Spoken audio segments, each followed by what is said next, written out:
Well, hello all you wonderful people out there in YouTube land, and welcome to the Texas Special YouTube channel.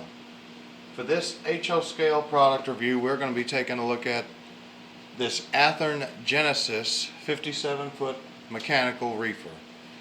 And boys and girls, let me tell you, this thing, for a freight car, this thing is a stunner. To start off with, the paint job. As you can see, it's very nicely done. All of the lettering is legible. The car weight and capacity information is correct. You even have the plate C designation there. You got the details on the door latching is incredible.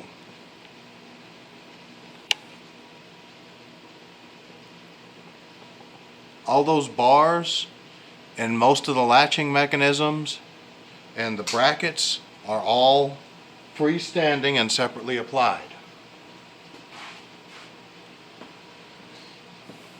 You've even got the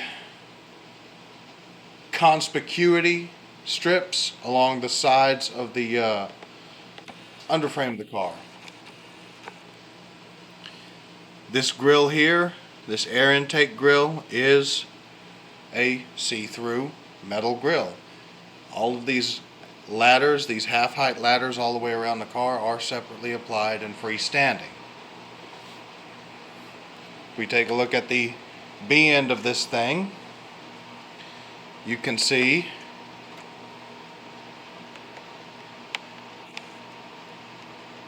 that there is loads of separately applied detail all the way around this car.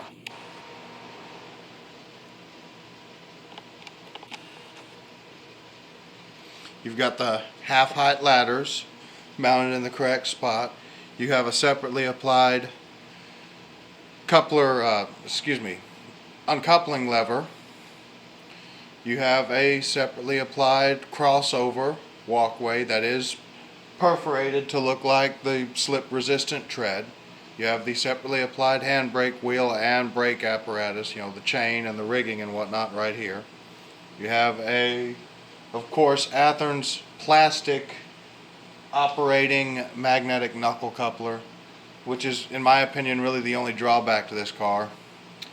You have the simulated cushion drawbar, which is why the couplers kind of stick out a little bit longer. The BNSF number 799790 in the top right corner of the car, matching the numbers on the sides of the car. This car does have metal wheels. As you saw there, body mounted couplers. Looking at the underside of the car, you can see something a little different, which we'll get to here in a moment. So you can see the brake piston, service and emergency reservoir, the triple valve, the cutout valve. You see these fuel tanks here for the diesel generator powering the refrigeration unit.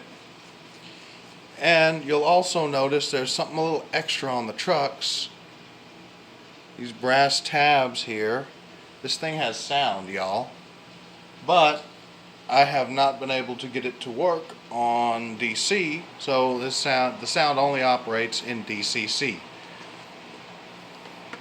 If we flip the car over, this roof pops off, revealing the interior. You have a little sound decoder right there. You have the speaker and baffle. Right here, this little dot right here by the end of my pointer that I'm touching is actually a volume adjustment screw. Now that is an itty bitty little tiny plastic Phillips head, and with that you can adjust the volume, either increase it or decrease it. Now, as I said, this thing only operates on DCC, at least from what I can tell. I could not get it to operate at all on DC. So we will fire this thing up and get the sounds going.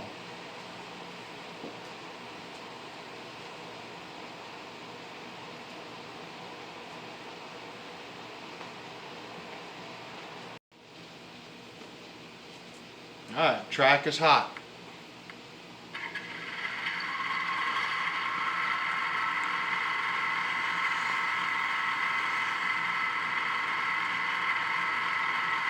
That's it. That's the extent of the sounds, just the diesel generator running, and it shuts off intermittently and fires back up, simulating the refrigeration system getting the car to the desired temperature, and then shutting off to conserve fuel. And then of course, like I said, it starts back up after a while, simulating, of course, the car's temperature has dropped and the refrigeration unit kicking back on to get it back to the desired temperature. We're going to couple this thing up to a train and run it around through the siding. We'll see how it does with these Bachmann Easy Track switches, and I've got one of the Athearn SP switchers on the railroad. We're in a short train made up to represent a local, and we'll actually spot and pull the grocery distributor, Ducey's Foods, here on the railroad, the Stars Hollow Railroad, to see how it does with, like I said, testing it out through the switches.